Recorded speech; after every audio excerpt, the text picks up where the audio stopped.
Sir এই TV কেবল show যেটা 2014 প্রতি বছরই হয়, গত বছরও আমরা দেখেছি, কীরকম সাড়া পান এবং মূল উদ্দেশ্যটা কি?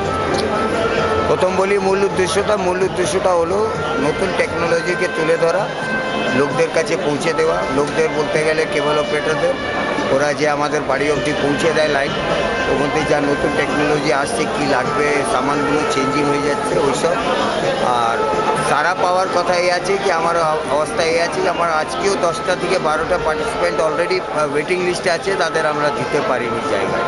টোটাল কত পার্টিসিপেট করছে এবার? পার্টিসিপেন্টস 57 এমনি অফিসিয়ালি আমাদের কাছে, কিন্তু আমাদের যেরকম মেম্বার, একজন পার্টিসিপেন্ট আমার গিনতি করবো একজন, কিন্তু দেখবেন 10টা ওখানে কোম্পানি পার্টিসিপেট করছে, কেন 10টা ডিলার আছে।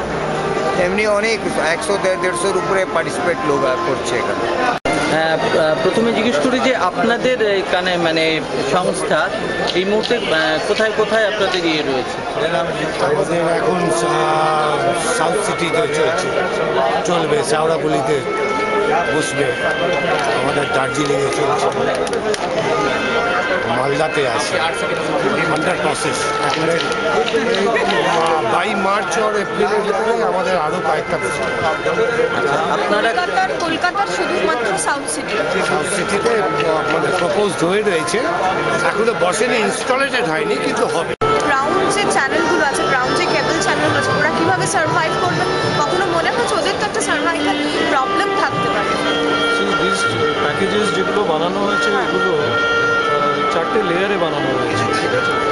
There are price suitable for all types of consumers. So whosoever wants যে ধরনের package, they can choose the package. এমনকি we have given the facility যে যদি কেউ নিজস্ব কোনো চ্যানেল প্যাক বানাতে চায়, by choosing from the list of 350-400 channels, সে নিজস্ব একটা প্যাকও বানাতে পারে। So it will be at the customer's convenience and মানে ডিজিটালাইজেশনের ব্যাপারটাই পুরো হ্যাঁ, এটা একটা ডিজিটাল এজ যেখানে কি people can choose their own pack and view at their own convenience at their own cost. So that is why this will be much better than what the analog system was. দাদা একটু আগে একটা অভিযোগ একজন করছিলেন যে তিনি একজন তার স্থানীয় কেবল অপারেটরের কাছে গত 5 মাস ধরে মন্থনের কানেকশন নিতে চাইছেন, স্টিল তিনি কানেকশন পাননি, কোনো ফর্মও তাকে দেওয়া হয়নি। তিনি একটু আগে এসে জিজ্ঞেস করছিলেন যে এক্ষেত্রে মন্থনের কি কোনো সরাসরি কিছু করার আছে, সেই নির্দিষ্ট কেবল অপারেটরকে কোনো নির্দেশ দেওয়ার বা ইত্যাদি? এক্ষেত্রে তো মন্থনের ব্যবসায়িক যে সুনাম সেটা নষ্ট হয়। দেখুন, সবচেয়ে প্রথমে যেটা জানার দরকার, যে কেবল অপারেটরের ব্যাপারে কথা হচ্ছে তিনি মান্থানের সার্ভিসটাই হোল্ড করেন কিনা। কারণ কলকাতায় যেরকম মান্থান কেবল টিভির ব্যবসাটা করে, সেরকমভাবে আপনারা এখানেই দেখছেন সিটি কেবল, হ্যাথওয়ে, এরা সবাই কেবল সার্ভিস প্রোভাইডার।